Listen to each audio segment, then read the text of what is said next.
Adicionar repetições parciais depois que você já atingiu a falha na série pode trazer algum benefício em hipertrofia? O que são repetições parciais, tá? Repetição parcial é, por exemplo, imagina, você está fazendo lá uma rosca direta, né? E aí você falhou, você já não consegue mais realizar a fase concêntrica do movimento. Então, você já não consegue mais completar a repetição. A definição de falha concêntrica, não quero entrar de forma muito aprofundada aqui, tá? Mas é a ideia de que na fase concêntrica do movimento, que é quando o músculo está vencendo a resistência externa, quando você está fazendo uma rosca direta, quando você está subindo o halter, por exemplo, nesse momento você não consegue completar a fase concêntrica, então você teve uma falha concêntrica. Quando você adiciona repetições parciais, você faz o seguinte, você teve lá a falha, só que ok, você não consegue completar o movimento inteiro, mas talvez fazer umas repetições mais curtinhas com o bíceps mais alongado, por exemplo, será que isso teria algum benefício para a hipertrofia? Eu dei o exemplo do bíceps, mas não é o bíceps que é estudado aqui nesse paper de hoje. A gente vai falar dos gastrocnêmios, os músculos ali que compõem a panturrilha. Será que tem alguma diferença em realizar essas repetições parciais em um estado do músculo mais alongado ao final da série? Muito bem. Normalmente eu não falo muito sobre a introdução, a gente já vai logo para a metodologia, né? Já é objetivo. Mas ele faz uma introdução aqui que eu acho que é bem interessante, né? Ele fala sobre a necessidade, na verdade, a vantagem de você trabalhar próximo da falha, porque quando você trabalha próximo da falha, você garante, por exemplo, trabalhando com menos carga, que unidades motoras de maior limiar, então fibras do tipo 2, por exemplo, sejam recrutadas, você distribui tensão mecânica nessas fibras, e isso é importante para que você otimize a hipertrofia. Quando a gente trabalha com mais carga, tem um adendo aqui, tá? Quando a gente trabalha com mais carga, você já consegue recrutar essas fibras mais no início da série, ok? Você não precisa necessariamente chegar lá próximo da falha para você já recrutar essas fibras. De forma mais precoce, você já garante esse recrutamento. E a tensão mecânica, lembrem-se, o que é tensão mecânica? A tensão mecânica é o nível de tensão experienciado pela fibra por área. Então, é o nível de força ali produzido por área da fibra, basicamente. E nós temos dois tipos, duas maneiras no músculo de produzir tensão. Nós temos como produzir tensão de forma ativa, ou seja, é quando de fato actina e miosina estão interagindo, né, para deslizar entre si e o sarcômero diminui, o sarcômero encurta, né? Então nós temos esses 1000 filamentos contráteis que começam a deslizar, mas tem uma outra forma também, né, de gerar tensão, que é o seguinte, é a nossa tensão passiva. O que é tensão passiva, tá, pessoal? Imagina. Então, quando o músculo está encurtando, tem uma tensão ativa sendo gerada por essa interação dos filamentos de miosina e actina, que estão aqui acoplados, formando pontes cruzadas, e aí conforme eles vão encurtando, tem uma força ativa sendo gerada com gasto energético, tá? Então tem gasto energético para fazer isso aqui. Agora, quando o músculo começa a alongar, então quando esse sarcômero começa a afastar, embora a capacidade de produzir força diminua, por quê? Porque nós temos menos sobreposição dos 1000 filamentos. E quando eles ficam menos sobrepostos, eles conseguem formar menos pontes cruzadas. Eles conseguem se conectar menos e aí a capacidade ativa de produzir força diminui um pouco. Só que, por outro lado, nós temos um aumento na tensão passiva. O que é tensão passiva? É a tensão gerada quando o músculo começa a ser alongado, tá? Que é gerado principalmente por estruturas elásticas, por estruturas estruturais, brincadeira, né? Por proteínas estruturais do músculo. Quais são essas proteínas, por exemplo? Até deixei aqui para você. Uma delas, uma das principais é a nossa titina. Titina é esse filamento aqui, ó, essa cordinha, tá?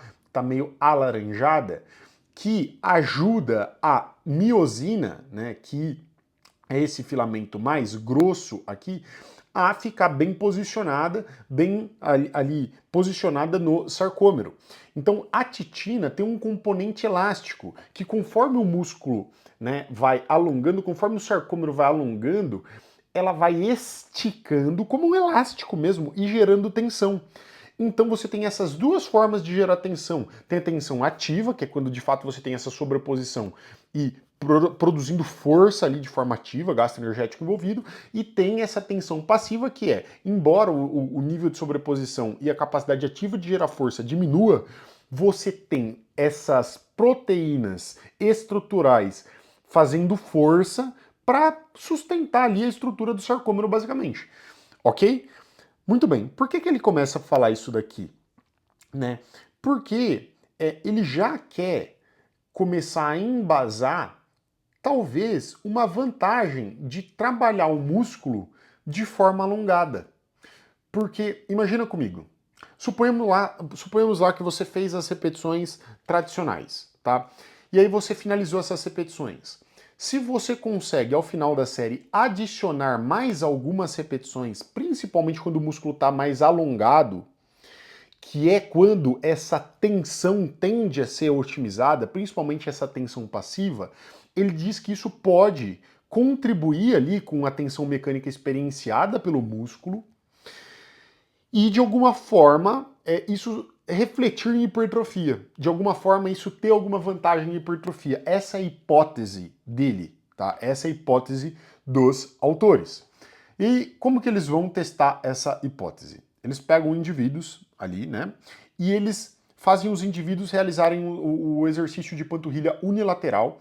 Então, uma das pernas dos indivíduos realizava o movimento até a falha, só que ele tinha como ponto da falha aquele momento em que o indivíduo já não conseguia, né? Em que o indivíduo estava fazendo a repetição completa, mas ele não conseguia mais subir totalmente o tornozelo. Então é como se ele não conseguisse completar a fase concêntrica, né? Como se ele não conseguisse completar ali mais a flexão plantar do tornozelo. Lembrando que o tornozelo tem dois movimentos aqui, né, principais, né? A flexão plantar e a flexão dorsal. Flexão plantar é quando você está com o pé assim e você faz esse movimento. É aquele movimento de acelerar o carro. Então, quando você pisa para acelerar o carro, você faz uma flexão plantar. E quando você faz uma flexão dorsal, é quando você sobe a ponta do pé. Então, isso aqui é uma flexão dorsal do seu tornozelo, ok? Então, uma das pernas, um dos tornozelos ali, né, falhava no ponto em que o tornozelo conseguia realizar essa flexão plantar de forma completa e o calcanhar ficava lá em cima. A outra perna continuava as repetições com o tornozelo em flexão dorsal, ou seja, com a panturrilha alongada. Imagina que você está fazendo uma panturrilha, ok? Eu quero que você imagine isso aqui. Você está fazendo uma panturrilha num step, beleza? E aí você tá com o calcanhar lá embaixo, aquele ponto em que a sua panturrilha está mais alongada. Quando o seu calcanhar está lá embaixo, o seu tornozelo está em dorsiflexão, ou seja, ele está em uma flexão dorsal. A ideia era, para essa perna que está realizando as repetições parciais ao final da série, eles realizavam essas repetições parciais com o tornozelo em flexão dorsal. Então, eles realizavam as flexões parciais com a panturrilha mais alongada, perfeito? Então, eles realizavam com a panturrilha mais alongada. E aí, quando não fosse mais possível mesmo realizar esse movimento mais curtinho com a panturrilha mais alongada, eles interrompiam. É claro que eu estou falando de uma forma até um pouco menos técnica, estou tentando aqui para ficar claro, ok? Muito bem. Eles realizaram aqui de 10 a 20 repetições máximas. Então, o peso era ajustado conforme os indivíduos conseguiam realizar, por exemplo, mais de 20 repetições, eles ajustavam um pouco o peso, aumentavam um pouco do peso, para que não realizasse mais do que isso. Mas de 10 a 20 repetições máximas eu achei interessante, né? Uma quantidade mais alta de repetições, normalmente eles trabalhavam, mas levaram a série até a falha, ou seja, então isso daqui já garante, né, um bom nível de recrutamento. E eles utilizaram a panturrilha unilateral no Smith. Então, como eu falei, o mesmo indivíduo com uma perna fazia um modelo de treino e com a outra perna o outro modelo. E eles analisaram a hipertrofia, aqui o muscle tightness, né, através de ultrassom. Então, eles analisaram através do ultrassom e 23 participantes fizeram ali, de fato, o voluntariado, foram voluntários no estudo. Muito bem, pessoal. O que eles encontraram aqui? Tá, então aqui é basicamente o modelo, né? Eles mediram aqui a hipertrofia do gastrocnêmio medial, então da batata da perna ali, né, na parte de dentro do gastrocnêmio medial. E eles encontraram alguns dados interessantes. Um ponto importante aqui. Eles colocaram um intervalo de 120 segundos entre as séries e de 30 segundos entre as pernas. Então fazia 30 segundos com uma perna, depois, né, fazia com uma perna, descansava 30 segundos, daí fazia com a outra, só que entre as séries 120 segundos aqui. E o que eles encontraram, tá? Vamos aqui para essa tabelinha. Eles encontraram o seguinte, ó. Gastrocnêmio medial. Esse grupo que está escrito Dorsey aqui, só para ficar claro para vocês, é o grupo que fez as repetições parciais com o tornozelo em flexão dorsal, tá? Depois que terminou ali as repetições de forma completa. Então faziam as repetições parciais em estado mais alongado. Já o grupo que está escrito plantar aqui é o grupo que fez o movimento completo e aí falhou quando atingiu o pico do tornozelo lá em cima, né? Então, quando o calcanhar estava lá em cima, quando o tornozelo estava em flexão plantar completa, quando eles não conseguiam mais realizar esse movimento completo aqui, eles encerravam, né? Então, era o grupo que não fez as repetições parciais. E o que eles encontraram?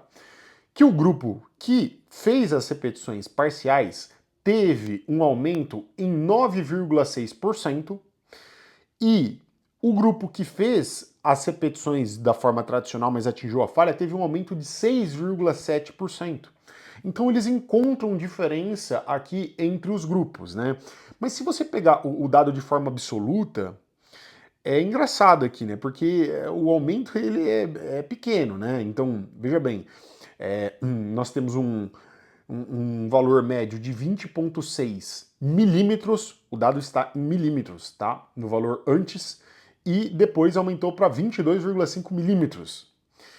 E quem fez a repetição sem as parciais ao final estava com 20,4 milímetros e foi para 21,8 milímetros. Então, assim, quando a gente olha no valor absoluto, o aumento todo, né, não é um aumento gigantesco, mas né, a gente já sabe que a panturrilha, os gastrocnêmios, não são aqueles músculos que são talvez os mais responsivos, né? A hipertrofia. Então tem alguns fatores associados a isso daqui. Então aqui ele traz, né, a diferença absoluta de 2,1. Então, se você pegar a comparação ali, né, do 9,6% que o grupo que fez as repetições parciais teve de hipertrofia e o grupo que não fez teve 6,7%, qual que é a diferença entre os grupos? 2,9% aqui.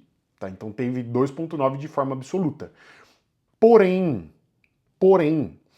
o grupo que fez as repetições parciais teve um aumento relativo em relação ao grupo que não fez as repetições parciais de 43,3% a mais. Então embora a diferença entre o valor absoluto dos grupos tenha sido 2,9%, quando a gente compara de forma relativa, quem fez as repetições parciais hipertrofiou 43,3% a mais em relação ao grupo que não fez as repetições parciais, tá? Então é importante que a gente comece a ver os dados em percentual, porque daí no percentual a gente começa a ver também que o valor é um valor importante, não é um valor que pode ser descartado. Só que tem um ponto aqui, né, que pode justificar inclusive parte desse resultado. Quem fez as repetições parciais cumpriu mais volume de treinamento. O grupo que não fez as repetições parciais fez 55,4% do volume em relação ao grupo que fez as repetições parciais. Então quem fez as repetições parciais cumpriu mais volume de treinamento. Isso pode ser um fator aí que interferiu nos resultados. Mas de qualquer forma, esse não é o único estudo que mostra que fazer parciais num estado mais alongado, diferente de fazer em um estado encurtado, ok? No estado encurtado, não se mostra esse nível de vantagem. Inclusive tem estudo que não mostra nenhuma vantagem em fazer encurtado. Agora, fazer a parcial alongada parece que tem algum nível de benefício para alguns músculos, como por exemplo os gastrocnêmios. Eles encontram alguma vantagem para quadríceps aqui, mas não nesse estudo, obviamente, tá? Na revisão de literatura eles encontram. Então, né, o resumo do estudo, a conclusão do estudo é que fazer repetições parciais, de alguma maneira, para alguns músculos pode ser útil. Como eu falei, isso não é estudado para todos os músculos, a gente precisa ter muito cuidado para não extrapolar. Se a gente olhar para o valor, né, de fato absoluto, em milímetros, é um valor que é pequeno, mas um valor em percentual que é um valor importante, um valor que é significativo, e talvez seja uma ferramenta para alguns músculos, para alguns exercícios, dependendo do contexto, ao final da série você adicione ali algumas repetições parciais. Não acho que é isso que vai mudar o jogo. Acho que se você, em muitas situações, equalizar o volume, né, com repetições completas, fazendo também a parcial, só que aí, obviamente, para equalizar o volume você não vai conseguir fazer de uma vez, né? Você vai ter que ficar segmentando a série, adicionando ali repetições com pausas, né? Então, por exemplo, tem métodos para fazer isso, como o Rash Pause. Né?